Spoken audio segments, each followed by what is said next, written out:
yung mga leader, yung mga financier, yung mga protector, hindi nakukulong. Wala naman na i-report, Mr. Chair, di ba? Kaya tingin tuloy ng tao, moro-moro lagi itong investigasyon natin because nothing is happening for the longest time. Wala pong nakukulong. May nakulong na po ba na gobernador? May nakulong na po ba na mayor? May nakulong na ba konsehal?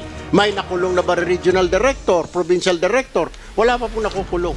Personally, it would be demeaning to say that this committee, more so this House, has not accomplished anything in investigation similar to what we are doing here.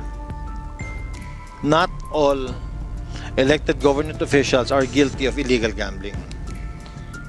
May mga gagong government officials, meron din mga gago rin sa service, but not all. We cannot say that to everyone, Mr. Chair. Ako, nag-mayor ako. Pinasara ko yung dalawang sabungan sa amin. Pinahuli ko yun. Pero, but sorry to say, but hindi ho lahat ng government officials walang nagagawa. At saka itong house na to, walang na-accomplish. I did not say that everybody, local government officials, elected officials, are involved in illegal gambling. My point is, my question was, may nakulong na po ba na mayor or na gobernador na nasasakupan niya yung kanyang lugar na may illegal gambling? Wala pa po eh.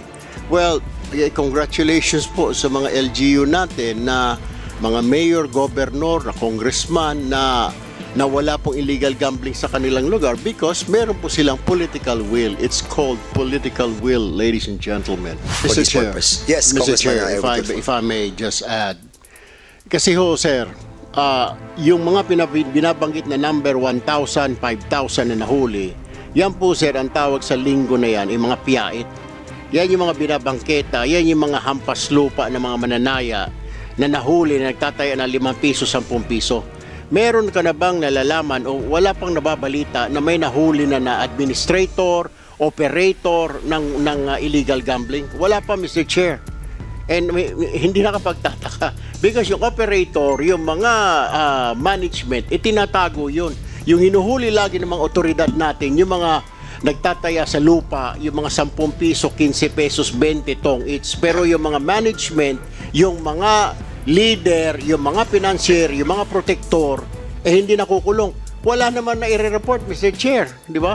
Kaya tingin tuloy ng tao, moro-moro lagi itong investigasyon natin because nothing is happening for the longest time. Wala pong nakukulong. May nakulong na po ba na gobernador? May nakulong na po ba na mayor? May nakulong na ba konsehal? May nakulong na ba regional director, provincial director? Wala pa pong nakukulong, Mr. Chair. Mr. Chair. And that is a big challenge for the PNP who are enforcing the law. Mr. Chair. And at the same time, before I acknowledge the recognized Congressman Gomez, just wanted to make a piece on what Congressman Erwin was saying. I think napapaikutan nga talaga tayo dito. And the problem is not only the enforcement of the LGU but also of the enforcement of the PNP, no? And this time, we're not messing around. This time, we need result. And this time, under our leadership, no, and all the members of this committee, we will produce result. And I hope that with that statement of Congressman Tulfo and yung aking advisor, no, I hope that this time malilinis po natin ang hanay ng ating pong mga LGUs at ang ating pong PNP. Congressman Richard Gomez, you are recognized. Thank you, Mr. Chair. Mr. Chair, personally, it would be demeaning to say that this committee, more so this House, has not accomplished anything in investigation similar to what we are doing here. Not all elected government officials are guilty of illegal gambling. May mga gagong government officials, meron din mga gago rin sa service, but not all.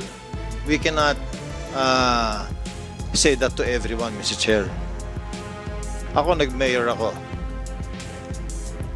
Pinasara ko yung dalawang sabungan sa amin. Pinahuli ko yun. Pero, but sorry to say, but hindi ho lahat ng government officials walang nagagawa. At saka itong house na to, walang na-accomplish. So what we need to do is really to push the PNP to enforce yung trabaho nila. The CIDG, the regional directors, gawin nila yung trabaho nila. All of us, we need to do our share. At hindi po tayo magmomoro-moro dito. Siguro I sympathize with Congressman Erwin Tulfo yung kanyang nararamdaman because for so many years talagang walang nangyayari. And Mr. I also Chair. agree with Congressman Gomez precisely because I became a mayor as well. At nung ako naging mayor, ang ginawa ko po dyan, pinatawag ko lahat ng mga illegalista. Pinulong ko sa opisina ko. Nilagay ko lahat ng mga illegalista dyan, lahat ng mga nabubukas dyan. Dito kayo. Illegal ang ginagawa ninyo, nalalaman natin yan. No? Pero, meron tayong legal na mga gambling. Di ba? At alam naman natin na binibiyak nila yan eh. Kilala natin ang lahat ng mga naging illegal sa ating mga bayan. Pag tayo po ay punong bayan. Alam natin yan eh. But the problem is, of course, being a mayor, being a governor, or public official, or barangay captain, you have the right, di ba? You have the responsibility to make it right. And I told them, may legal tayo na dapat dalhin doon ang mga taya ng mga tao. Dahil legal yan eh. Ang problem, itong mga illegal, binibiyak nila yan. Ha? At ilalagay nila doon sa hindi sila nagbabayad ng buwis. And that's a problem. And they know it. They know it. Alam ito ng mga opisyal ng ating mga LGU. Hindi ba pwedeng hindi mo kilala yung mga gumagawa ng illegal sa iyong bayan? Ako, kilala ko ang gumagawa ng illegal sa aking bayan. And I'm worried, no? I'm worried. Dahil nakita natin ng data, and I'll be asking the PNP, Region 4, you have to dissect. You have to categorize all of this by province, by municipality. Para makita natin kung sino ang pinakamataas sa illegal gambling, makita natin kung sinong bayan, istasyon, ang pinakamatataas sa buong Region 4. Nasa ganon, makita natin sino ang hindi tumutupad at sino ang tumutupad. So, Congressman Erwin Tulfo, you have the floor. Mr. Chair, I just want to clarify. I did not say that everybody, local government officials, elected officials, are involved in illegal gambling. My point is, my question was, may nakulong na po ba na mayor or na gobernador na nasasakupan niya yung kanyang lugar na may illegal gambling? Wala pa po eh.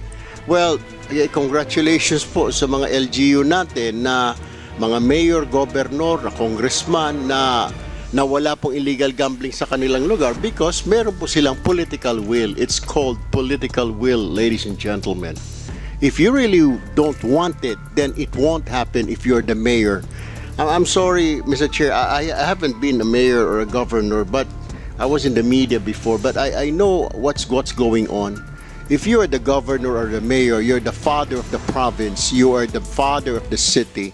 If you said no, then it is no. Kasi po, pag sinabi ho ng mayor ni governor, ayoko ng illegal, hindi.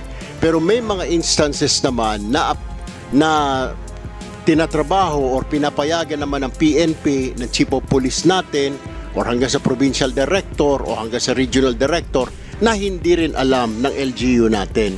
Yun ho minsan nagkakaproblema. Pero kung talagang rampant ang illegal gambling siguro dito sa Region 4 na sinasabi ho ninyo, siguro may basbas ho yun ng mayor, may basbas ho ng gobernador, alam ho ni RD, hindi naman makapalag si RD, or yung PD, kasi baka matransfer si PD, sabi ni gobernador, palayasin mo ito chief PNP, o kuan, kailangan palitan ito DILG dahil hindi sumusunod sa akin.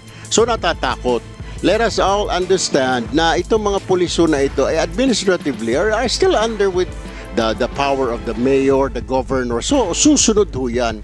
Pero pag sinabi ho ni mayor, I don't like it, I don't want it, walang sugalan. Marami naman ho mga cities and provinces sa Pilipinas na wala pong sugalan because ayaw po ng mayor, ayaw po ng governor. Okay?